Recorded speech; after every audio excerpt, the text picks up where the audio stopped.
My name is Jamie Caroon, and I am a postdoctoral researcher in the Department of Family Medicine at UC San Diego. This study looks at cross-sectional associations between a self-reported history of monthly cannabis use for more than a year and self-reported myocardial infarction in middle-aged adults using 10 years of data from the NHANES.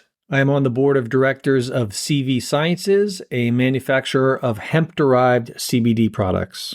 Epidemiologic studies looking at the relationship between cannabis use and myocardial infarction have reported conflicting results depending on the study design, population, and measure of cannabis exposure. The vast majority of previously published cross-sectional studies have looked at recency of use, defined as use in the past month, and frequency of recent use, or days used in the past month, but not the duration and timing of regular use beyond the past month.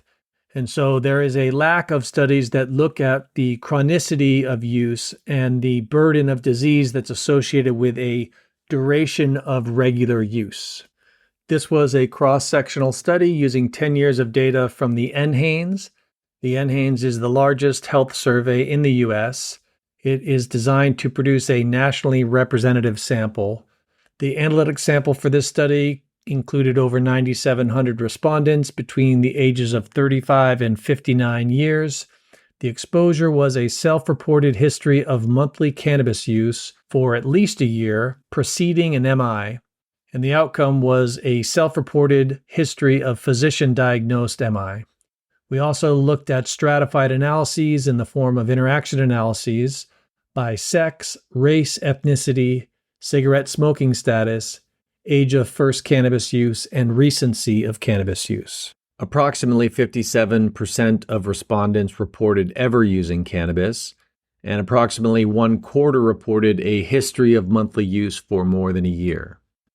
2 questions plus the age of MI were used to calculate years of monthly use prior to MI, which was categorized into 3 categories: less than 5 years, between 5 and 10 years, and more than 10 years of monthly use. Table 1 displays the characteristics of the sample. Respondents with a history of monthly use tended to be non-Hispanic white males with lesser education and lower household income. They had a median number of cigarette pack years that was greater than the other groups at 13.7. Their physical activity was higher in terms of moderate and vigorous minutes of physical activity per week. The proportion reporting an MI was 3.2% compared to 2.2 and 1.5. The 10-year ASCVD risk score was 5.8. This is a median score compared to 4.2 and 4.1. Table 2 provides cannabis use characteristics by group. In terms of years of monthly use prior to MI, when categorized, approximately 60% of those with a history of monthly use reported more than 10 years of monthly use prior to their MI. On average, they reported 16.5 years of monthly use prior to the MI. With regard to recency of use, approximately 38% reported use in the past month. And in terms of frequency of recent use, the mean number of days used in the past month was 15.3 for those with a history of monthly use compared to 3 for those without a history of monthly use. Table 4 shows the results of the logistic regression models. In the unadjusted model, a history of monthly use was associated with a significant elevated risk of MI when compared to never use. Similarly, for both 5 to 10 and more than 10 years of monthly use prior to MI, these both were associated with significantly elevated risk. In the fully adjusted model, however, which is better visualized as a forest plot, you can see that the odds ratios are all attenuated below 1 and are no longer significant. None of the interactions were significant except for recency of use, where respondents who reported no use in the past month had significantly higher odds of reporting an MI.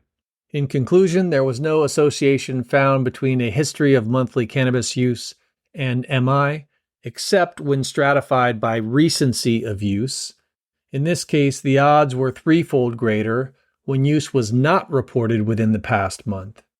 It's conceivable that subjects with a history of monthly cannabis use may have stopped using due to health-related concerns that may have otherwise contributed to an increased risk of cardiovascular disease, which may be similar to the smoker's paradox found in tobacco research. In addition, there was no association for the duration of monthly use preceding the MI, including more than 10 years of monthly use. And finally, longitudinal and experimental studies are needed given the expanding access to cannabis products around the world.